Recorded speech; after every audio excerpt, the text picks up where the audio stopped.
नमस्कार दोस्तों, ocean network में आपका स्वागत है। मैं हूं ओमकार चौधरी। सुप्रीम कोर्ट के दखल देने के बाद अब एक बात तो लगभग तय हो गई है कि सुप्रीम कोर्ट ने भी ज्ञानवापी मस्जिद में, तालाब क्षेत्र में, कुआं क्षेत्र में जो मिला है उसे शिवलिंग कहकर के ही संबोधित किया है। नंबर 2, सुप्रीम कोर्ट ने ये आदेश भी दिए हैं कि जहां पर शिवलिंग पाया गया है उस स्थान को संरक्षित किया जाए, उसका एक तरीके से कॉर्डन ऑफ किया जाए, वहां की सुरक्षा रखी जाए। हाँ, सुप्रीम कोर्ट ने यह जरूर कहा है कि नमाज को प्रतिबंधित ना किया जाए। और वाराणसी में भी कोर्ट ने नमाज को प्रतिबंधित नहीं किया था। हाँ, संख्या सीमित कर दी थी कि 20 लोग ही वहां पर जाकर के नमाज अता कर पाएंगे। दूसरे, एक महत्वपूर्ण पक्ष ये भी है जो जिला अदालत ने भी कहा था सुनवाई के दौरान, और उस पर सुप्रीम कोर्ट ने भी परमिशन नहीं दी है।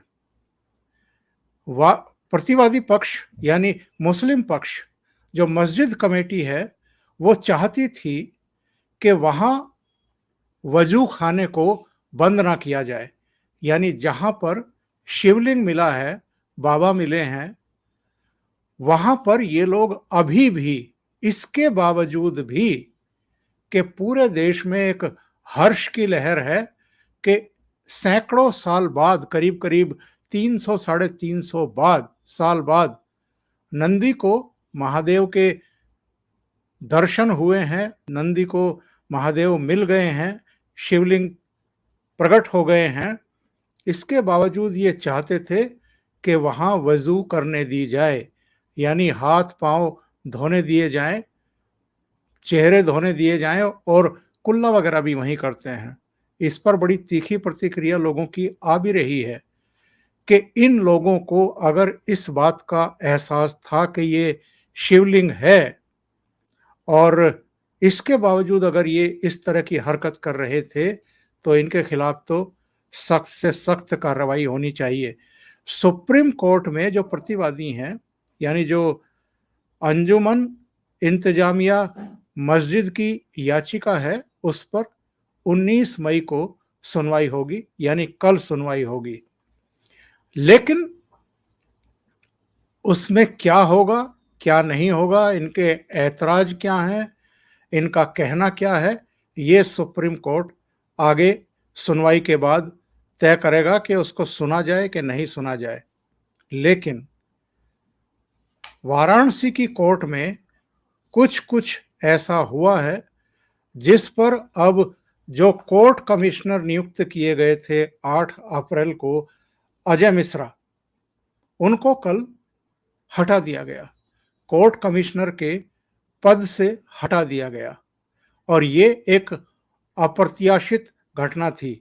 आपने देखा होगा कि टेलीविजन चैनलों पर लगातार ये ब्रेकिंग न्यूज़ की तरह आया कि कोर्ट कमिश्नर अजय मिश्रा हटाए गए। 6 मई को जब ज्ञानवापी मस्जिद में सर्वे का काम शुरू हुआ था, हालांकि ये काम 19 अप्रैल को शुरू होना था, लेकिन जिला प्रशासन तब इसके लिए तैयार नहीं था। सुरक्षा व्यवस्था करनी थी, दूसरी तैयारियां करनी थी। इसके बाद ये चीज़ें टलती रही और फिर 6 मई को ये शुरू हुआ। एक ही दिन चल पाया। अगले दिन जो मुस्लिम पक्ष है, मस्जिद पक्ष है, वहाँ कुछ लोग इकट्ठा हो गए, भीड़ इकट्ठा हो गई, और उसके बाद ये काम नहीं होने दिया गया। नतीजतन मामला फिर कोर्ट के सामने गया, और जो मस्जिद कमेटी के लोग थे उन्होंने कोर्ट कमिश्नर पर ही सवाल खड़े करने शुरू कर दिए। उन्होंने कहा कि वो दीवारों को खुरच करके देख रहे थे, कुछ दूसरी चीजें हो रही थी, और उनको उनके पद से हटाया जाए। आपको याद होगा 3 दिन सुनवाई चली, और वाराणसी की कोर्ट ने जो प्रतिवादी पक्ष था उसकी मांग को खारिज कर दिया, यानी अजय मिश्रा को कोर्ट कमिश्नर पद से हटाने से इनकार कर दिया। लेकिन दो दूसरे कोर्ट कमिश्नर, एक स्पेशल कोर्ट कमिश्नर, एक असिस्टेंट कोर्ट कमिश्नर भी नियुक्त कर दिए। एक विशाल सिंह नियुक्त किए, एक दूसरे हैं उनको नियुक्त किया गया। अजय प्रताप सिंह और विशाल, ये दो सहायक कोर्ट कमिश्नर और स्पेशल कोर्ट कमिश्नर। उसके बाद जो ज्ञानवापी का सर्वे था वो जारी रहा और बहुत इंतजामों के साथ, सुरक्षा के साथ, कोर्ट के नए निर्देशों के साथ वो काम पूरा हुआ। लेकिन कल कुछ अप्रत्याशित घटनाएं घटी।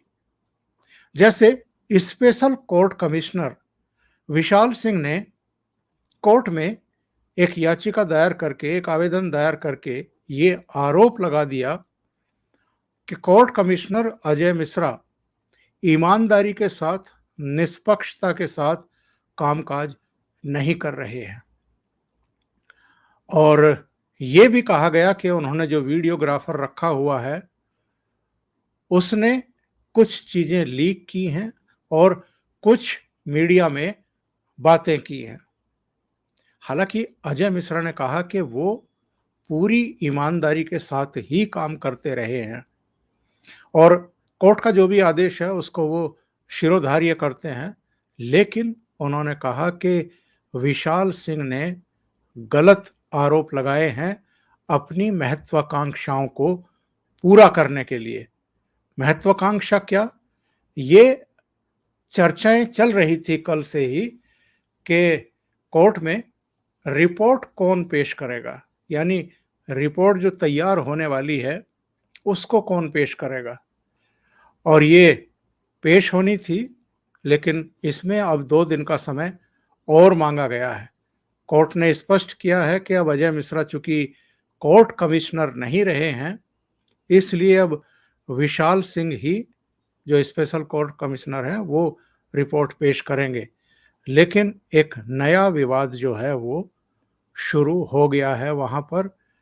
हालांकि इस विराम को अजय मिश्रा ने विराम दिया है, लेकिन ये भी कहा है कि मुझे नीचा दिखाया गया है, मुझे महत्वाकांक्षा के चलते नीचा दिखाने की कोशिश की गई है। हालांकि विशाल सिंह ने भी स्पष्ट करने की कोशिश की है कि बार-बार लोग पूछ रहे थे कि रिपोर्ट कौन देगा। इसके अलावा जो है कुछ और बातें भी की जा रही थी। कुछ ऐसी भी चीज़ें हो गई जो नहीं होनी चाहिए थी। कार्रवाई गोपनीय हो रखी जानी चाहिए थी। यदि कोई सूचना लीक कर रहा है तो ये गलत है और कोर्ट ने तो संज्ञान लेते हुए ही अपना आदेश दिया है। मैंने जानबूझ करके कुछ नहीं किया है, बस कार्रवाई ठीक तरीके से हो ऐसा मैंने इसलिए किया है, यानी कोर्ट में इसलिए आवेदन किया है। जो सिविल जज हैं, सीनियर डिवीजन रवि कुमार दिवाकर, उन्होंने क्या कहा है इनको हटाते हुए? उन्होंने ये कहा है कि जब कोर्ट के आदेश पर कोई कोर्ट कमिश्नर नियुक्त हो जाता है तो फिर वो लोक सेवक की भूमिका में होता है।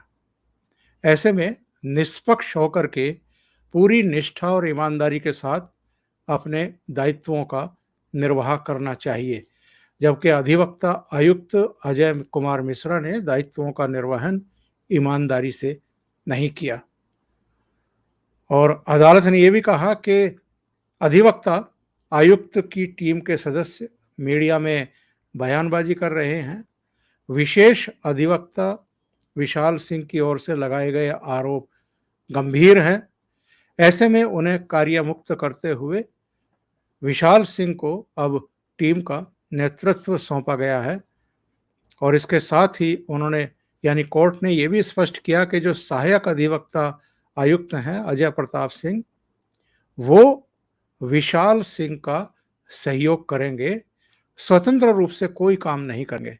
यानी आगे के लिए कोई विवाद वो नहीं छोड़ना चाहती, कोर्ट कोई विवाद नहीं छोड़ना चाहती। अजय मिश्रा ने क्या कहा? उन्होंने कहा है कि मैंने किसी पर विश्वास किया और मुझे धोखा मिला। 6 और 7 मई को जो कमीशन की कार्रवाई की गई थी, उसे विशेष कोर्ट कमिश्नर को वो दे देंगे।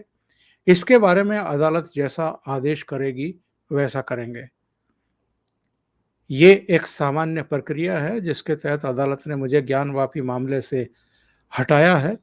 अब मेरा कोई रोल नहीं रह गया है। तो तमाम कार्रवाइयों के बीच और तमाम उम्मीदों के बीच जो हिंदू पक्ष की उम्मीदें जग गई हैं, क्योंकि बाबा ज्ञानवापी मस्जिद में ही मिल गए हैं, वज़ू खाने में मिले हैं, जहाँ ये हाथ पैर धोते थे, वहाँ मिले हैं। इस पर भी बहुत गंभीर सवाल खड़े हो रहे हैं कि अगर मस्जिद कमेटी को ये पता था कि यहाँ पर बाबा विराजमान हैं, तब इन्होंने उस जगह को वज़ू खाने में तब्दील क्यों किया था? और ये तो सैकड़ों साल से होता हुआ चला आ रहा है। ये बड़े गंभीर प्रश्न हैं, जिनके जवाब भी खोजने पड़ेंगे। बहुत सारे सवाल पूछे जा रहे हैं, उन सवालों के जवाब भी आने वाले दिनों में, महीनों में ज़रूर मिलेंगे।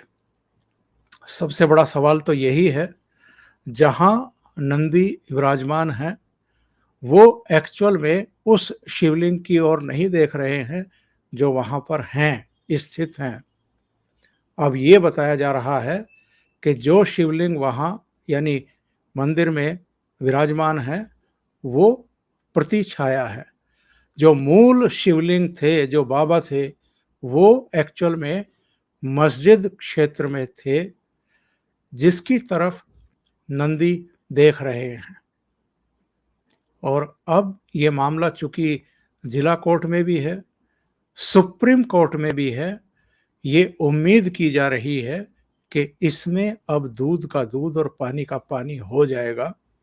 और बहुत सारे लोगों का तो ये भी मन का कहना है कि जिस क्षेत्र में बाबा मिले हैं, वो पूरा क्षेत्र जो है वो मंदिर परिसर को सुपुर्द किया जाना चाहिए, ताकि वहाँ पर एक भव्य मंदिर का निर्माण हो सके।